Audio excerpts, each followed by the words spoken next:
มือเฮาอยู่ด้วยกันน้องสำคัญกับอายกว่าใครสัญญากันไว้พร้อมมือใดเฮาสิจัดงานแต่งอายฮักเจ้าฮักแห้งแพงหลายอายยอมตายแทนได้เดลาบ่เชื่อเลยว่า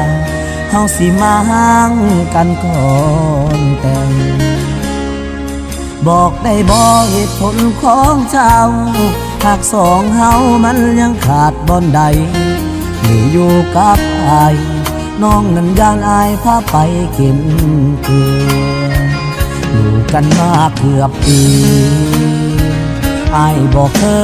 ยขัดใจเจ้าวันอาทิตย์วันเสาร์เจ้าอยากไปใส่อายตามใจทุกเทื่ออายบอกดีบ่อนใดคือจังทำให้กันครับแท้หนอหรือเจ้าลิ้นบ่พอยังอยากเป็นโสดบ่พร้อมมีคู่ใจเจ้าอยู่กับใครใจอยู่กับไผอายยังบ่ฮู้บอกมาเบิ่งดูสิสานต่อหรือว่าพอสำนีอายสิโทรหาพ่อกับแม่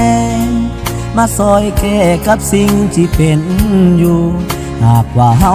บ่แม่นเนื้อคู่อายบ่ฝืนใจเจ้าต่อความรักมันบังคับบ่ได้ถ้าฝืนไปเฮาสิมีสุขบ่หากว่าเจ้ายังลิ้นบ่พอกะเสิร์นลิ้นต่อศาลา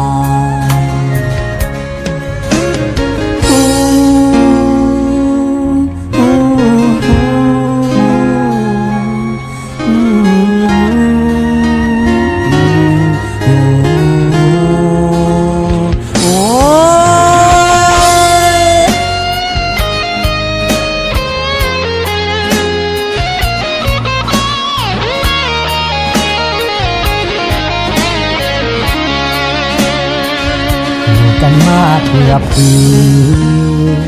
อายบอกเคยขัดใจเจ้าวันอาทิตย์วันเสาร์เจ้าอยากไปใส่อายตามใจทุกเทื่ออายบ่ดีบ่อนใดคือจังทำให้กันคักแท้หนอหรือเจ้าลิ้นบ่พอยังอยากเป็นโสดบ่พร้อมมีคู่กายเจ้าอยู่กับไผใจอยู่กับไผอายยังบ่ฮู้บอกมาเบิ่งดูสิสานต่อหรือว่าพอสำนีอายสิโทรหาพ่อกับแม่มาซอยแก้กับสิ่งที่เป็นอยู่หากว่าเฮาบ่แม่นเนื้อคู่อายบ่ฝืนใจเจ้าต่อความรักมันบังคับบ่ได้ถ้าฝืนไปเฮาสิมีสุขบ่หากว่าเจ้ายังลิ้นบ่พอกะเสิร์นลิ้นต่อศาลา